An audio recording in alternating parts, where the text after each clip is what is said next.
Hi friends, ನಾನಿವತ್ತು ಒಂದು Excel related video ಮಾಡ್ತಾಯಿದ್ದೀನಿ.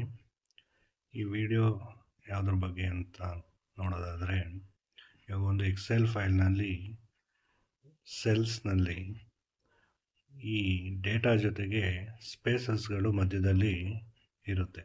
ಆ ಸ್ಪೇಸಸ್ಗಳನ್ನ ಹೇಗಪ್ಪ ಫಾರ್ಮುಲಾ ಯೂಸ್ ಮಾಡಿಕೊಂಡು ರಿಮೂವ್ ಮಾಡೋದು ಅನ್ನೋದ್ರ ಬಗ್ಗೆ ಈ ವಿಡಿಯೋ ಮಾಡ್ತಾಯಿದ್ದೀನಿ.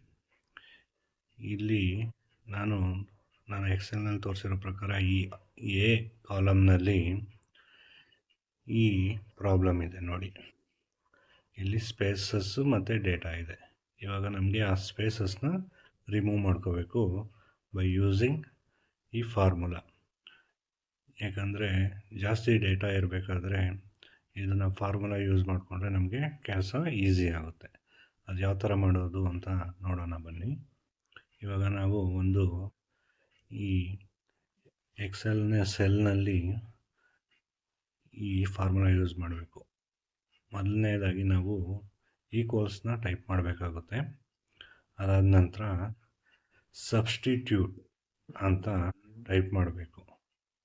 ಸಬ್ಸ್ಟಿಟ್ಯೂಟ್ ಅದಾದಮೇಲೆ ಓಪನ್ ಬ್ರ್ಯಾಕೆಟ್ ಮಾಡಿ ನಮಗೆ ಯಾವ ಸೆಲ್, ಒಂದು ಸಿಂಗಲ್ ಸೆಲ್ನಲ್ಲಿ ಮೊದಲು ಈ ಡೇಟಾನ, ಈ ಫಾರ್ಮುಲಾನ ಅಪ್ಲೈ ಮಾಡಬೇಕು. ಇವಾಗ ನಾನು ಎನಲ್ಲಿ ಒಂದು ಸೆಲ್ನ ಸೆಲೆಕ್ಟ್ ಮಾಡ್ತಾಯಿದ್ದೀನಿ. ಅದಾದಮೇಲೆ ಕಾಮ ಕೊಡ್ತೀನಿ. ಕಾಮ ಆದಮೇಲೆ ಡಬಲ್ ಕೋಟ್ ಒಂದು ಸಾರಿ, ಅದಾದಮೇಲೆ ಸ್ಪೇಸ್ ಕೊಟ್ಟು ಇನ್ನೊಂದು ಸಾರಿ ಡಬಲ್ ಕೋಟ್ ಕೊಡ್ತೀನಿ. ಅದಾದಮೇಲೆ ಕಾಮ ಕೊಡಬೇಕು. ನಂತರ ವಿತೌಟ್ ಸ್ಪೇಸ್ ಡಬಲ್ ಕೋಟ್ ಮತ್ತೆ ಕೊಡಬೇಕು. ನಂತರ ವಿತೌಟ್ ಸ್ಪೇಸ್ ಇನ್ನೊಂದು ಡಬಲ್ ಕೋಟ್ ಕೊಡಬೇಕು.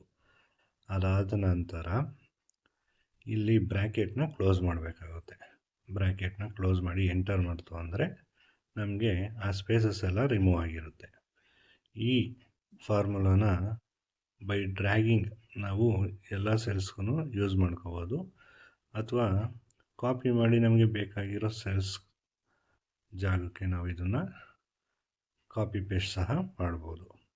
ಇದರಿಂದ ಎಕ್ಸೆಲ್ನಲ್ಲಿ ಯಾರ್ಯಾರು ಈ ಪ್ರಾಬ್ಲಮ್ನ ಫೇಸ್ ಮಾಡ್ತಿರ್ತಾರೆ ಅಂಥವ್ರಿಗೆ ಯೂಸ್ ಆಗುತ್ತೆ ಅಂತ ತಿಳ್ಕೊಂಡಿರ್ತೀನಿ. Thank you.